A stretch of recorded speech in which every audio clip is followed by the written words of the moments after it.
नमस्कार साथियों, आज न जाने मैं किसके लिए ये वीडियो बना रहा हूँ।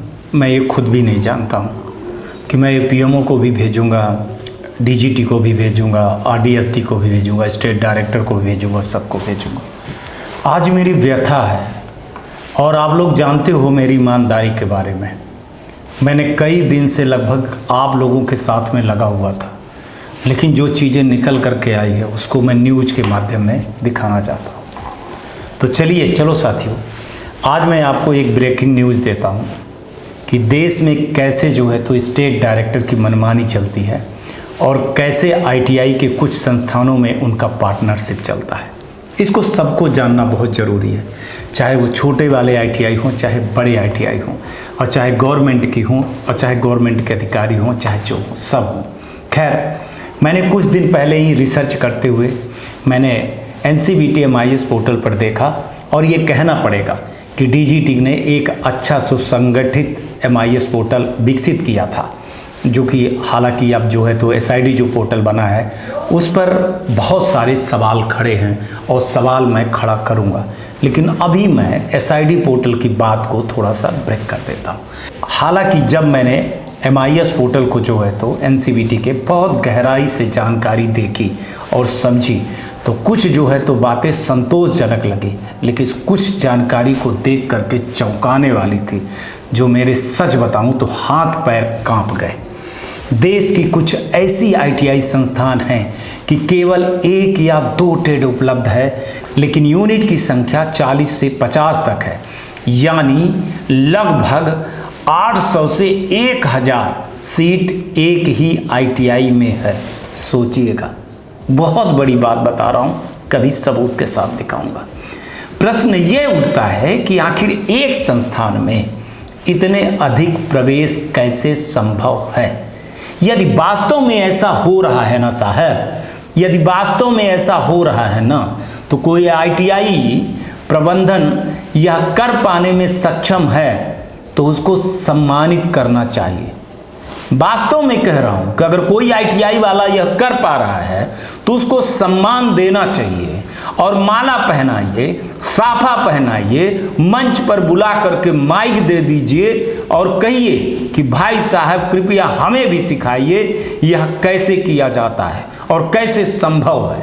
लेकिन सच बताऊं, अब आईटीआई के क्षेत्र में जुड़े हुए लोगों को आत्मनिरीक्षण करना चाहिए और यह भी मान लें कि किसी एक आईटीआई में 1000 से अधिक विद्यार्थी पढ़ रहे हैं तो डिपार्टमेंट ने अभी तक उनका सम्मान भी क्यों नहीं किया।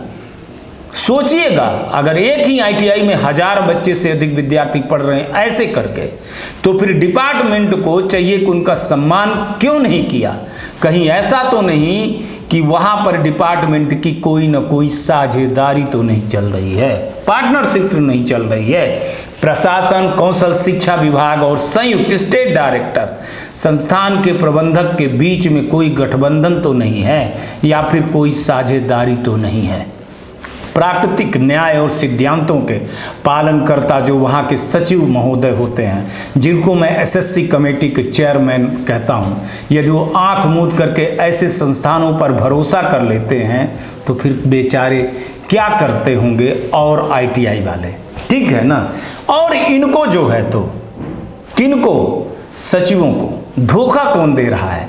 उनके नीचे बैठे हुए अधिकारी वही धोखा दे रहे हैं। चलो साहब, आप अपने अपने राज्य की सबसे बड़ी आईटीआई जो सीटें हैं, जो बड़ी आईटीआई है, बड़ी मछली हैं, उनको 5-5 आईटीआई के निरीक्षण कर लीजिए। निरीक्षण हो जाए साहब तो शायद दूध का दूध और पानी का पानी हो जाए। बड़ी बड़ी आईटीआई जो अधिकारियों के पार्टनरशिप के तहत में चल रही हैं, जो रातों रात पैसा लेकर के, कुछ भी हुआ ना तो रातों रात पैसा लेकर के सीधे स्टेट डायरेक्टर के कार्यालय में पहुंच जाते हैं। और एक चीज़ है कि फिर इनको कौन बचाता है, कौन बचा रहा? अगर पैसा नहीं ले रहे हैं तो इनको कौन बचा रहा था? उनकी दुकानें जो है तो चलती रहती है, बाकी संस्थान तो भाड़ में जाए। 4 लाइन सुन लीजिए, बड़े दिल से लिखा हूँ कि गलती किसी और की थी, इल्जाम मेरे नाम आया, हर चेहरा बेगुनाह था मगर मुझे दागदार बताया, न्याय के तराजू में कुछ तो झुकाव था यारो, वरना गुनाहगार कैसे बच जाता है और मेरा दामन क्यों लाहूलान हो जाता है। वैसे भी इस दुनिया में ईमानदारों की कोई जगह नहीं बची है, कम से कम डायरेक्टेड आप टेक्निकल एजुकेशन में तो नहीं, जो ITI उनके अंदर में चल रही है ना। टेक्निकल एजुकेशन के अंडर में जो भी चल रही है कौशल विकास, वहाँ तो ईमानदारी की कोई जगह नहीं है, ये कहने में मेरे को कोई गुरेज नहीं है। क्या गांधी जी ने यदि यही दिन देखने के लिए स्वतंत्रता संग्राम लड़ा था, शायद आज कहीं दूर से दूसरी दुनिया में वे कई जगहों की शिक्षा प्रणाली को देख रहे होंगे और गहरे दुख में रो रहे होंगे, या तो फिर व्यंग्यपूर्ण हंसी के साथ यह कह रहे होंगे, या तो सब किसी मासूम बच्चों की गलती है, या फिर यह किसी साहब की बहुत बड़ी कमाई की लालसा का परिणाम है। खैर साहब जाने दीजिए, ये साहब की बात तो साहब ही जाने। लेकिन DGT के माननीय अधिकारी और अफसरों, यदि आप देख रहे हो तो कृपया ध्यान दीजिए, फाइलों को उठाइए और अपने विवेक को जगाइए और ध्यानपूर्वक खंगालिए और यह जानने की प्रयास करिए कि स्टेट डायरेक्टर वास्तव में क्या क्या कर रहे हैं, क्या क्या मनमानी कर रहे हैं, कौन कौन सी गलती कर रही है स्टेट डायरेक्टर। भला इस पर भी कोई जांच होगी या नहीं होगी, उनके अंदर बैठे अधिकारी या नोडल क्या क्या चीज़ें करते हैं, इस पर भी बहस होनी चाहिए कि नहीं होनी चाहिए। ध्यान से सुनिएगा, अब समय आ गया है कि छोटी ITI संस्थानों के संचालकों को भी जागरूक होना पड़ेगा। आपको माननीय अपने अपने सचिव महोदय के पास जा करके यह बताना होगा कि यहाँ कोई गलती हुई है तो कैसे गलती हुई है, क्या कारण है। छोटे संस्थान जिनके केवल 4 से 6 या 10 यूनिट हैं, उनको डरने की आवश्यकता नहीं है। यदि आपके संस्थान में निरीक्षण के समय छात्र उपस्थित थे, लेकिन निरीक्षण रिपोर्ट में यह लिखा गया है कि छात्र उपस्थित नहीं थे, तो संभव है कि निरीक्षण दल से आपका समन्वय नहीं हो पाया, या फिर आप संयुक्त निर्देशक साहब को वो फीस या चढ़ावा नहीं भर पाए होंगे। कोई बात नहीं है, अंतिम प्रयास अवश्य करिए, करते रहिए। सभी आवश्यक दस्तावेज लेकर के सचिव महोदय को भेंट करिए और अपनी स्थिति स्पष्ट करिए और उन्हें दिखाइए कि वास्तविकता क्या है। परिणाम की चिंता ना करिए साहब, आप अपना कर्म करिए। हो सकता है कि वह आपकी बात सुने और समझे भी, हालांकि प्रतिक्रिया ऐसे भी देंगे जैसे उनको कुछ ज्ञान ही नहीं हो, है ना, कोई चीज की जांच ना हो, कोई जानकारी ना हो, ऐसा कुछ करेंगे। पर उम्मीद मत छोड़िए, क्या पता कब किसी की अंतरात्मा जग जाए, कब कोई अधिकारी न्याय के पक्ष में खड़ा हो जाए। अब जो भी बात साझा करने जा रहा हूं उसको बहुत महत्वपूर्ण और उपयोगी है। जब मैंने MIS पोर्टल पर अवलोकन किया तो पाया कि लगभग 500 से 600 ITI संस्थानों में उपलब्ध स्टाफ के कॉलम में शून्य लिखा हुआ था। क्या आप जानते हैं, क्या आप ये जानते हैं कि वीरेश सिंह कभी भी गलत का किसी का साथ नहीं देगा। जो सच है वो सच दिखाएगा, जो गलत है वो गलत दिखाएगा। अगर आपके संस्थान के सामने 0 लिखा है ना साहब, तो क्या वास्तव में आपके पास कोई शिक्षक या स्टाफ नहीं है? यदि नहीं है ना, तो अपनी ITI को संस्थान को बंद कर दीजिए, बेवकूफ़ मत बनाइए। यदि स्टाफ मौजूद है तो उसको MIS पोर्टल पर अपलोड कर लीजिए। 10 दिन के बाद पुनः मैं एक बार MIS पोर्टल को देखूंगा, जांच करूंगा, तभी फिर मैं आप लोगों को बारे में बताऊंगा। यदि आप भी आपके संस्थान में उपलब्ध स्टाफ की संख्या 0 दिख रही है, तो फिर मेरा समर्थन भी कठिन हो जाएगा मित्रों। जब अपने स्वयं ही डिजिटल पोर्टल पर आवश्यक जानकारी अपलोड नहीं की है, तो आपकी मान्यता सीधे डीएफलेट में चली जाएगी, प्रक्रिया में आ जाएगी। समय रहते चेत जाइए और अपने स्टाफ वाले कॉलम को पूरा भरिए और जानकारी को जो है ना साझा कीजिए और व्यवस्था को पारदर्शी बनाइए। मुझको यह भी ज्ञात हुआ है कि कई ITI के संस्थान प्रायोगिक प्रैक्टिकल की परीक्षाएं करवा लेते हैं, छात्र उत्तीर्ण हो जाते हैं, लेकिन जिन उपकरणों में परीक्षा होती है, जैसे DC मोटर, वह उपकरण संस्थान में मौजूद ही नहीं है।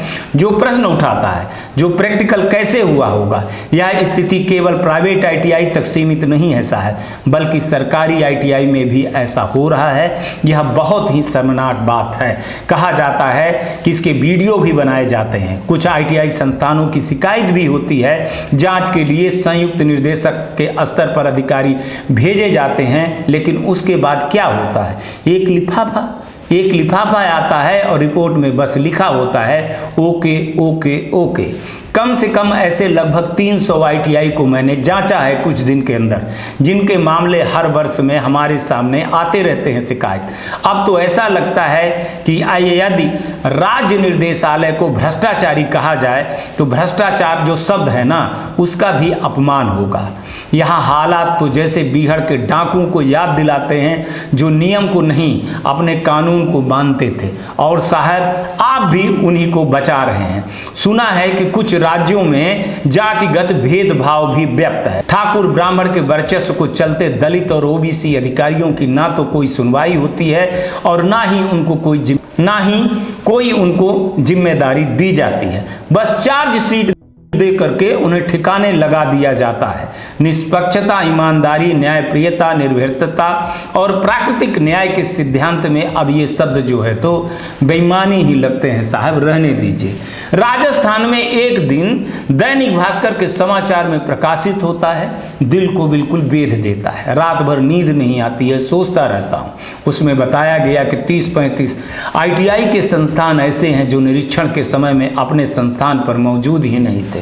निरीक्षण अधिकारियों को यह समझाना चाहिए कि निरीक्षण 24 दिसंबर 2024 को हुआ था। बहुत ध्यान से सुनिए।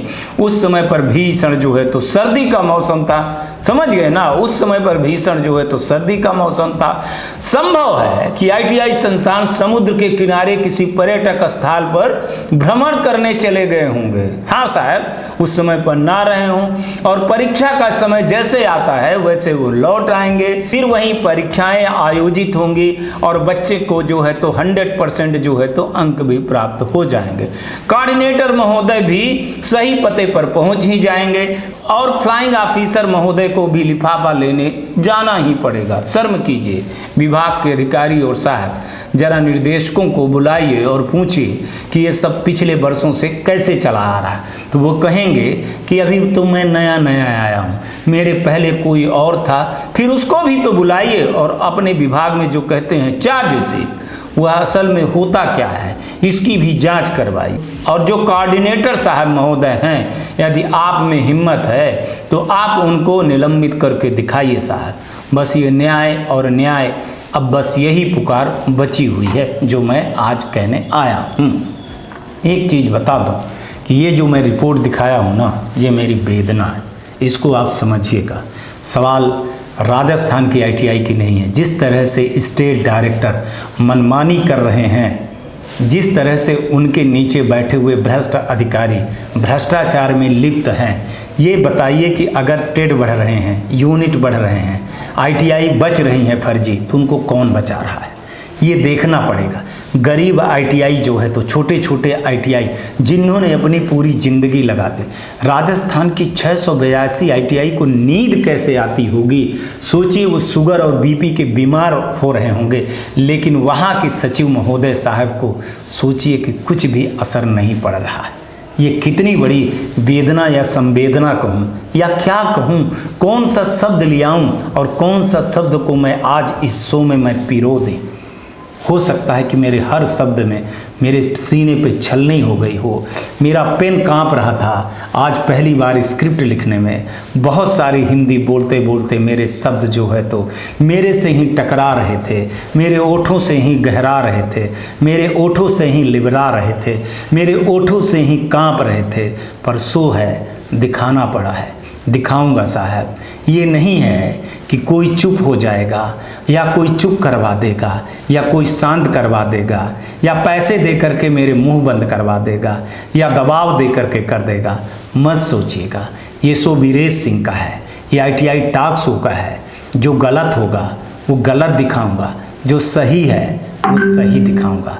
सोचिएगा DGT के अधिकारियों कि आपने कितनी शक्तियां स्टेट डायरेक्टर को दी हैं और कितनी उन शक्तियों का नाजायज़ फ़ायदा उठा रहे हैं। क्या सारी गलती ITI की है? क्या टेड बढ़ाने में, क्या यूनिट बढ़ाने में, क्या सीट बढ़ाने में, क्या शिफ्टिंग में, क्या एडमिशन में, क्या हर चीज़ में ITI वाले की गलती है? ये अपराध अगर ITI वाला कर रहा है तो फिर ये अपराध कौन करवा रहा है, इस पर जरूर सोचिएगा। नमस्कार। जय हिंद, जय भारत।